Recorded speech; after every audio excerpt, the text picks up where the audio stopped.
Hadley, it never occurred to me that he did not exist. Even so, blood does not lie.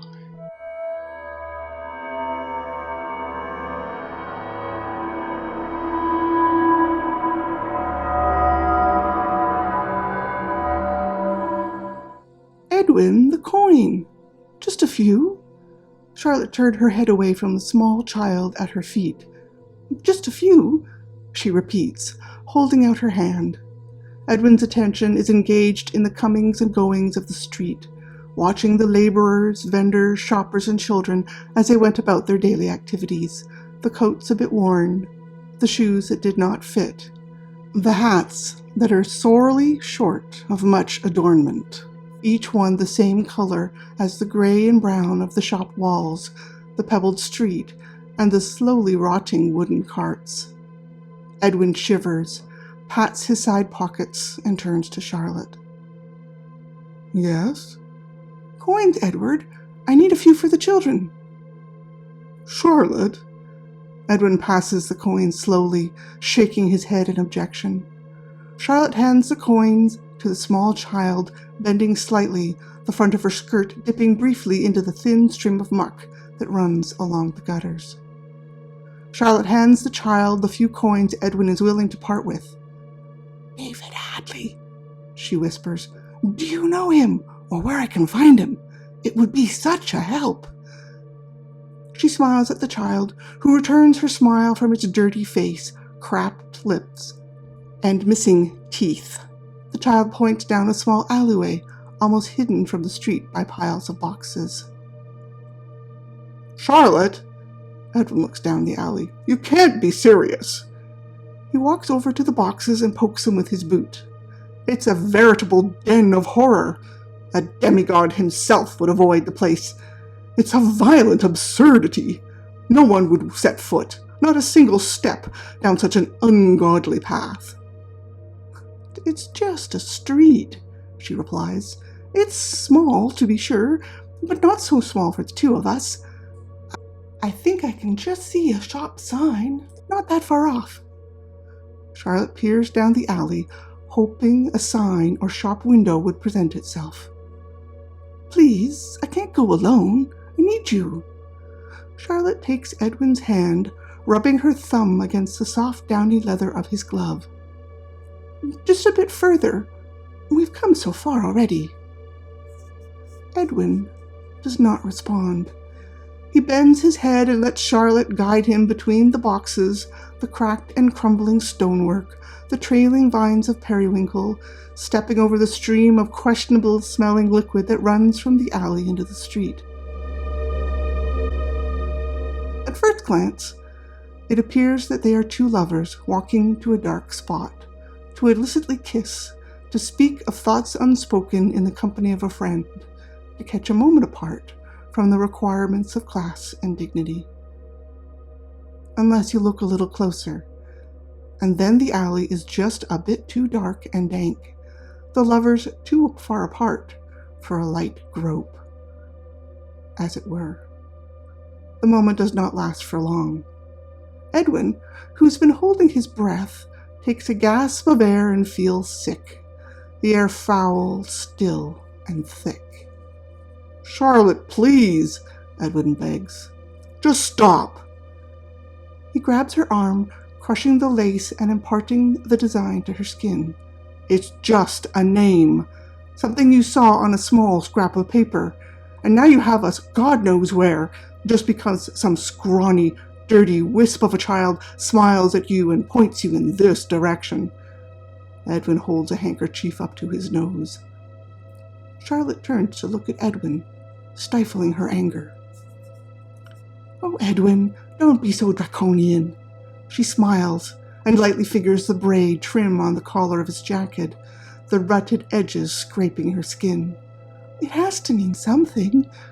One of the keepers dropped it. They would not have the name for no reason. Edwin brushes aside her hand and retracts his chin. Charlotte, they're freaks, and frankly, they disgust me.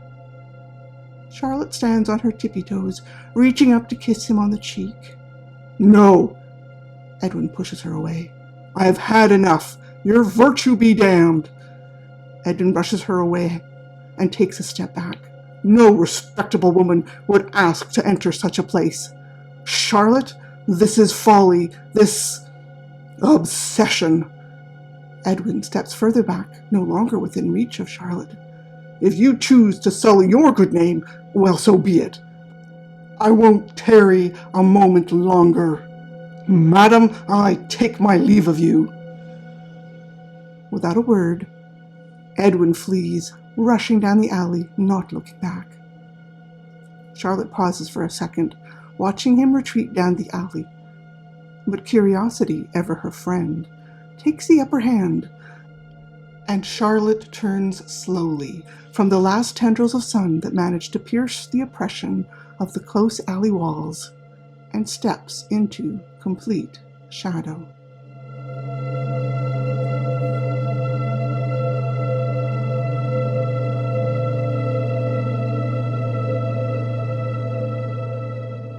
The shop makes itself known eventually, after a few bends in the alley.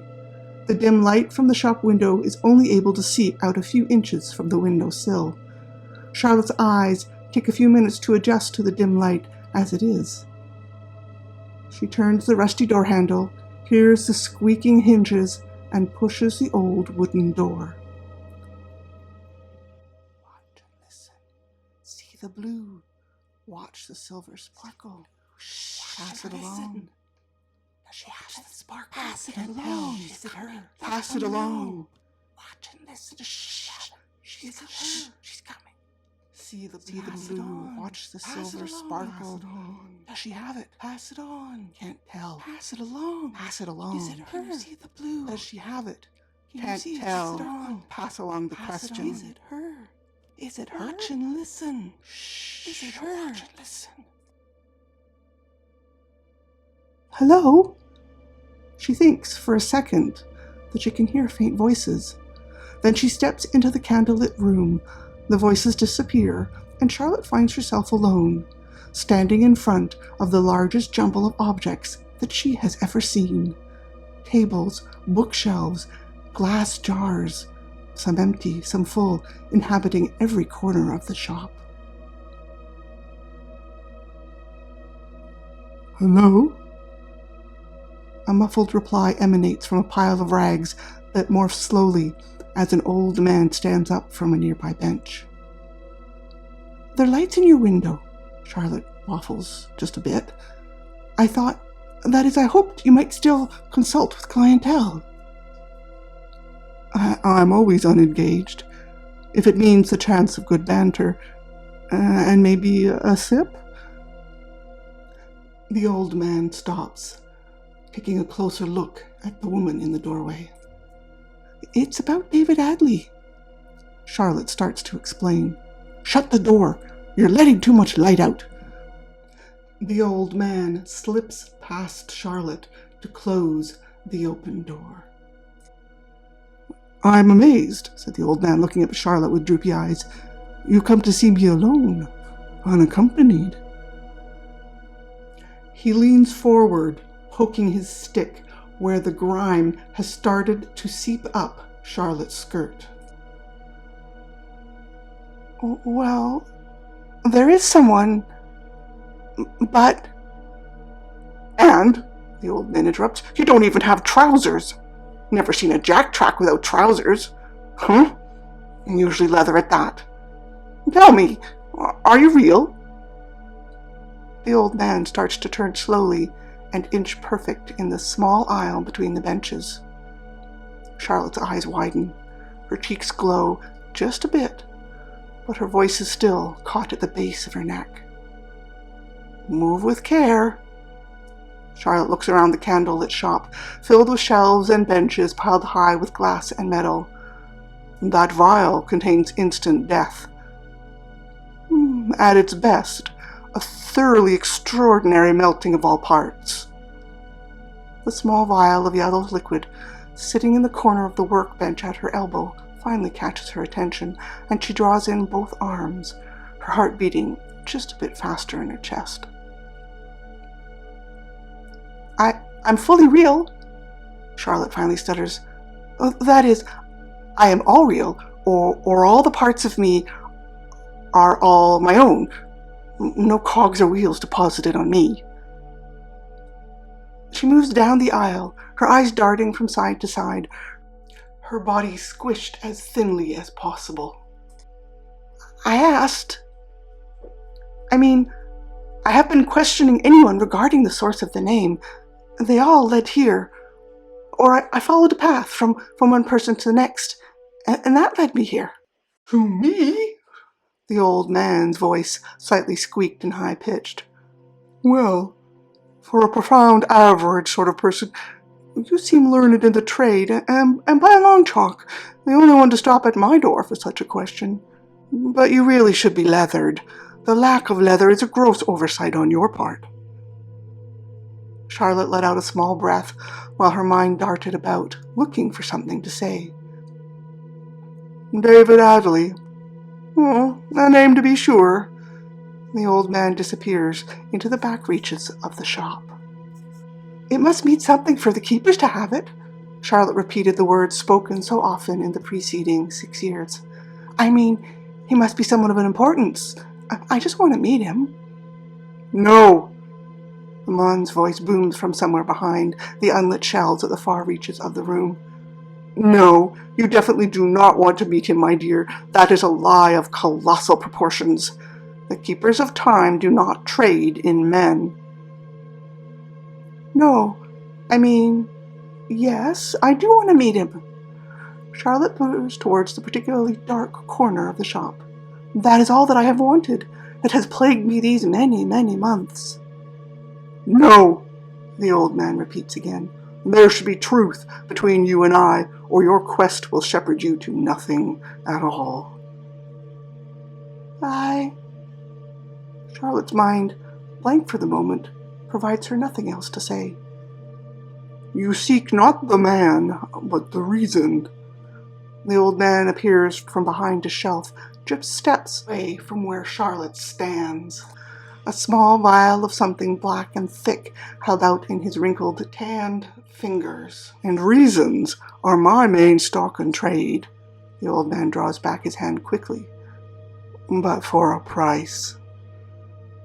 Charlotte's eyes are locked on the space where the vial has been offered, and she speaks quietly, watching the words as they leave her mouth. David Adley is in the vial? He's dead? No. Charlotte is momentarily annoyed. Is no all the old man could say? The vial contains David Adley, but death is not the result, my dear. The why is. Charlotte's stomach complains, her breath tightens, and her senses dull to a silent roar. You see, the old man continues with a soft hand laid gently on the edge of her arm, you traveled all this way, not for the man, but for the reason the name is on that scrap of paper. A sheer folly of circumstance that it's relinquished to the rabble at all, let alone you. Do you contain any comprehension as to your current whereabouts? Well, here, your shop. The sign above your door says Phantasmal Mysteries, Enigmas, and Rare Alchemy. Well, at least I think it did. Your sign is so old. No. Please understand, you are on the tip of a sharp dagger, unaware of just how sharp a cut it will produce. If David Adley is what you seek, then I can provide. But in the end, you may wish you had not stepped upon the blade. Charlotte swallowed, trying to dampen the retching of her stomach, while the old man uses a pen and a scrap of paper procured from the long folds of his clothes to scribble in long flowing lines. This is the reason, he says as she shows her the scrap of paper, and for a price, I will let you have it. I can pay, she whispers, her hand splayed open. Here, will this do?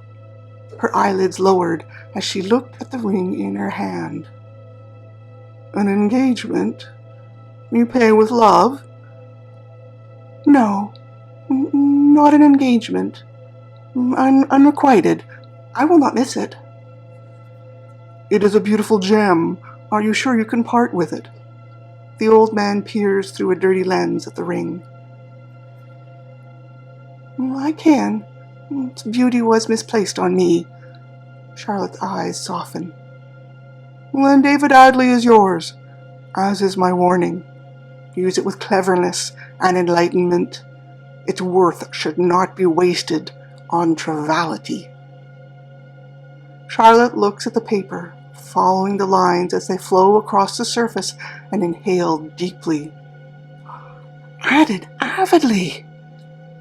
It's an anagram, she blurts out with surprise.